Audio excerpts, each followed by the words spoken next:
Welcome to new episode of engineering beyond textbook. Actually क्या है कि हमने जितना भी इतने समय अंतराल में अपने समय गुजारा है तो ये देखा है कि लोग प्रैक्टिकली अगर पहले जानते हैं तो थियोरेटिकली याद रखने में आसानी होता है। पहले आप थ्योरी करते हैं नॉर्मली इंजीनियरिंग में, पहले आप थ्योरी करते हैं उसके बाद उसका प्रैक्टिकल डीमो वगैरह करते हैं। तो मेरा मानना है कि पहले नॉलेज गेन कर लीजिए, उसके बाद थ्योरी जो है ना वो थोड़ा सा सिंपल हो जाता है, आपको याद रखना आसान होता है। तो हम लोग इंजीनियरिंग बियॉन्ड टेक्स्ट बुक में इसी तरह के बातों का मतलब रोशनी डालने की कोशिश करेंगे। बहुत बड़ी आबादी वाले देश में हम लोग रहते हैं, वहाँ सरकार की जिम्मेवारी अभी बहुत ज़्यादा होती है।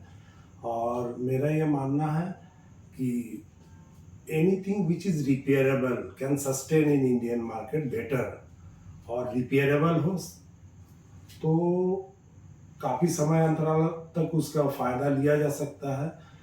तो नॉर्मली इस तरह से हम लोग समझने की कोशिश करते हैं चीज़ों को, जो टूल्स आप यूज़ करते हैं। जैसे कि नॉर्मली आप इलेक्ट्रिकल इंजीनियरिंग में सबसे बेसिक टूल्स होता है मेगर, इंसुलेशन टेस्टर जिसको आप कहते हैं। तो इंसुलेशन टेस्टर के बारे में बहुत सारे चीज़ में मतलब मैं जिस चीज़ों से गुजरता हूँ उसी का एक्सपीरियंस मैं आपको शेयर करने की कोशिश करता हूँ। कि आप अगर लोगों को कहेंगे, लोग कहते हैं कि मैंने मेगर कर लिया, ये ट्रांसफार्मर ठीक है।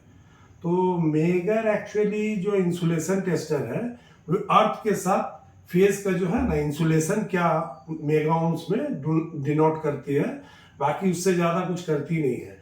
आप ये मान लीजिए कि अगर मेगर वैल्यू में सरप्लस वैल्यू है, मोर देन एनफ है, या जितना आपका होना चाहिए उससे थोड़ा सा लिमिट में ज़्यादा है, या थोड़ा अप टू द मार्क है एटलीस्ट भी, तो आप अगर इंजेक्ट करेंगे लाइन 11 के बी 3.3 या 3300 या 440 कुछ भी आप इंजेक्ट करेंगे तो बहुत वल्गर साउंड के साथ मतलब फ्यूज वगैरह नहीं उड़ेगा, ये मेरा मानना है।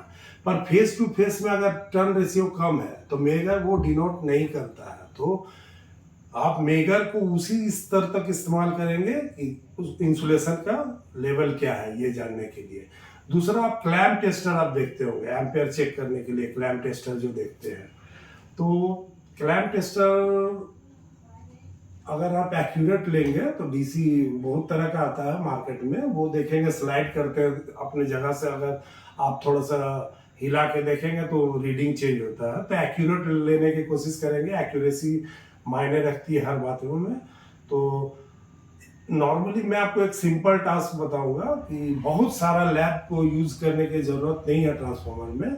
आप नॉर्मली एक वोल्ट मीटर या नॉर्मली मल्टी टेस्टर जो होता है छोटा वाला कांटा वाला जो होता है, या डिजिटल अभी ले सकते हैं क्लैम्प टेस्टर, और प्रेजेंस ऑफ 240 वोल्ट में आप ये देख सकते हैं। और मेगर भी हो, मेगर से आपने इंसुलेशन देख लिया, उसके बाद दो तीन टेस्ट होता है तो ट्रांसफार्मर को रिपेयर एट दैट साइट किया जा सकता है क्या नहीं, ये डिसीजन लिया जा सकता है। तो जैसे मान लीजिए कहीं भी पहले जमाना में मैं जाता था तो जहाँ भी लाइन नहीं होता था तभी लोग बुलाते थे हमको, तो मैं वहां जा रहा हूँ तो वहां लाइन नहीं होगा, दैट्स मुझे पहले से ये कंफर्म रहता था कि वहां लाइन नहीं होगा। तो मेरा मोबाइल कैसे चार्ज होगा, तो मैं एक छोटा सा सोलर फोटो इलेक्ट्रिक सेल जो होता है, जो सोलर प्लेट ले लेता था, उसमें 5 वोल्ट का अडेप्टर होता था, उसमें मेरा मोबाइल 2G वाला चार्ज हो जाता था। तो काफ़ी सुविधा होता था, कहीं धूप में रख देने से या गाड़ी में जा रहा हूँ तो सामने में रख देने से वो मेरा मोबाइल चार्ज हो जाता था। तो उसका तैयारी करना होता है। तो जब आप वहाँ जाएंगे और लाइन नहीं है तो आप बोलोगे कि कैसे टेस्ट करेंगे, ये करेंगे वो करेंगे। तो जब लाइन नहीं है तभी लोग आपको इन्वाइट किए हैं कि आप मेरा ट्रांसफार्मर को ठीक कर दो। तो आपके पास बहुत संसाधन की जरूरत नहीं है, सिंपलेस्ट चीज के लिए से मैं आपको टेस्ट करने का वो तरीका बता दूंगा। हालांकि उसका आप ध्यान रखेंगे कि जो स्पेशलिस्ट या एक्सपर्ट ना हो तो उसको ना करने की कोशिश करें। और प्रीवियस रिपोर्ट ऑफ ट्रांसपोर्ट कुछ किसी भी चीज का इलेक्ट्रिकल अप्लायंसेज में आपके पास वो रिपोर्ट होना चाहिए। कि अगर मेरा मानना है कि आपको अगर ये पता ना हो कि ये आदमी बीमार कैसे पड़ा तो आप इलाज नहीं कर सकते हैं। तो कोई भी चीज अगर खराब हुआ है तो आपको पता होना चाहिए कि पिछला बार ये खराब क्यों हुआ है, तब आप उसको ठीक करोगे। तो आप ये उम्मीद कर सकते हो कि वो समय अंतराल के साथ आपका काम करने से वो ठीक रिजल्ट देगा। अदरवाइज आपको पता ही नहीं है, मान लीजिए कोई ट्रांसफार्मर इंसुलेशन के लिए ब्रेक डाउन करता है और आपको लगता है कॉइल जल गया, तो फिर आप कॉइल बना के दोगे तो फिर इंसुलेशन ब्रेक डाउन होगा तो फिर खराब होगा। और अगर मान लीजिए कि टर्न्स रेशियो कम है, तो टर्न्स रेशियो कम है तो उसको इंसुलेशन से तो आप पकड़ नहीं सकते हो। तो कुछ कुछ ट्रिक मैं बता दूंगा आपको, सिंपलेस्ट न्यू कमर के लिए बहुत इजी होगा। आप गांव देहात में कहीं भी खड़ा होकर उसको आप कर सकते हैं कि हाँ ये चालू हो जाएगा। आप कैसे माने डिटरमाइन करोगे कि ये उसी कंडीशन में, उसी जगह में, कम संसाधन में, minimum resources maximum output. Hindustan एक बड़ी आबादी वाली देश है, आप जो चीज चाहोगे आपको नहीं मिलने जा रहा है। तो जो संसाधन आपके पास उपलब्ध है उससे मैक्सिमम आप क्रैक करके कैसे आप उससे मैक्सिमम आउटपुट लोगे, वो तरीका मैं बता दूंगा। Thank you.